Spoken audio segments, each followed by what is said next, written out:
This is undoubtedly one of the toughest announcements that I've ever personally had to make.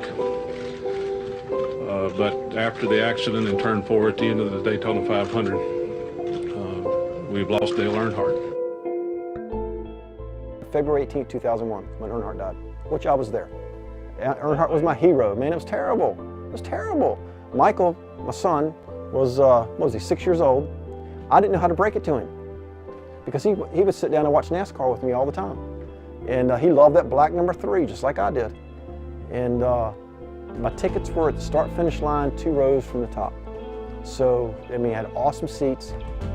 And I, of course, you know, like all the other NASCAR people, I had the headphones on, the 10-channel radio, listening to all the, you know, drivers that I wanted to listen to.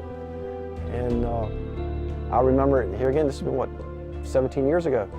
I remember Earnhardt getting in that wreck, and it was like, it wasn't no big deal. I've been at Talladega when he hit the wall at 200-mile-an-hour head-on and, you know, walked away. So this wasn't no big deal. But I sat there, and I never saw Earnhardt get out of the car.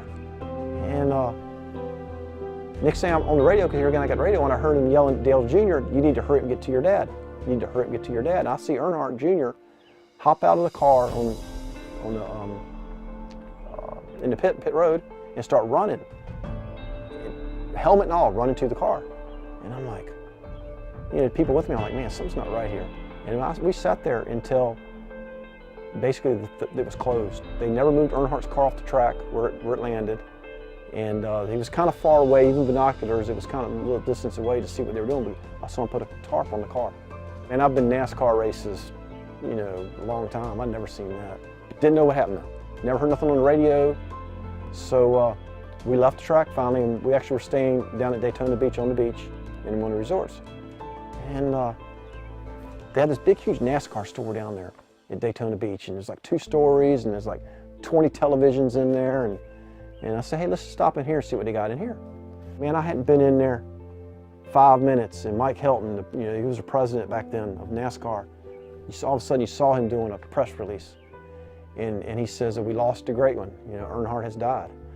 And I mean, you could hear a pin drop in that store. Just, you know, all eyes were glued on the TV. I was just shocked, you know, wow, how could he die? You know, this is... 200 mile an hour to 0 and nothing flat. Well, yeah, like we wear the Hans device for helmets. Because really, the reason I wear it is because of Earnhardt. They say that basically his skull and his spine broke in half when he hit the wall. I'm glad it is around. I've hit the wall head on at, I don't know, 150 plus mile an hour, and I crawled right out the car. You know, so it could have happened to me. It could have happened to any of us. You know, thank God that someone had come up with a smart enough idea that, hey, let's keep the head back. Trying to explain it to Michael, my son, when he was 6 years old, that, hey, our buddy has died. You know, just, and when he was told, that boy cried, and cried. It was a sad day. It was a sad day. He's still my hero driver, though. Because I still say NASCAR died when Earnhardt died. Because sport's gone. Yeah, the sport's gone.